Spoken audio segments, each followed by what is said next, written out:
Goeiemôre almal, wees gegroet in die wonderlike naam van Jesus op hierdie geseënde Woensdagoggend.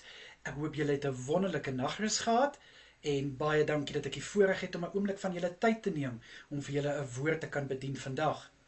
Nou kind van God, ek gaan nie baie van jou tyd neem nie. Al wat ek net vir jou wil sê is, ons dien 'n God wat getrou is.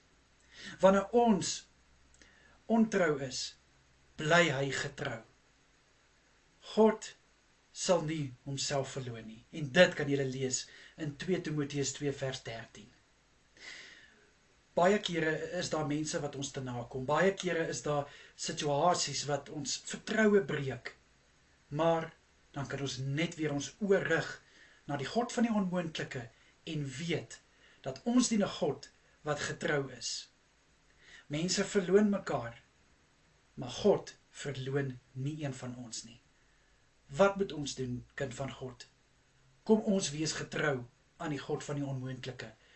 Kom ons wees gelowig, sodat ons in God se geregtigheid en in sy trou kan wandel en sy voorbeeld kan najaag om ook getrou te wees.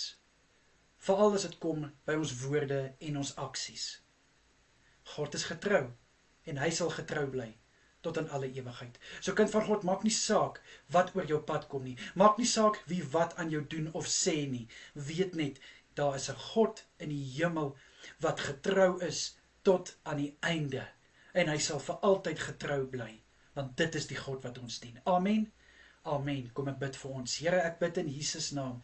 Dankie dat ons die voorreg het om kinders genoem kan word van die Almagtige. Vader, dankie dat U altyd getrou bly. Dankie dat U nooit verander nie. En dankie, liewe Here, dat ons weet, Vader, U sal ons nooit verloon nie, want U kan nie verloon nie. Vader, ek bid in Jesus naam, waar daar mense is wat nog vandag soveel onsekerheid het as gevolg van seer, bid ek dat hulle opnuut vandag sal weet en sal besef, U is getrou en U sal altyd, vir altyd getrou bly aan ons, U kinders. Asseblief, Here, in Jesus Christus naam bid ek dit. Amen en amen.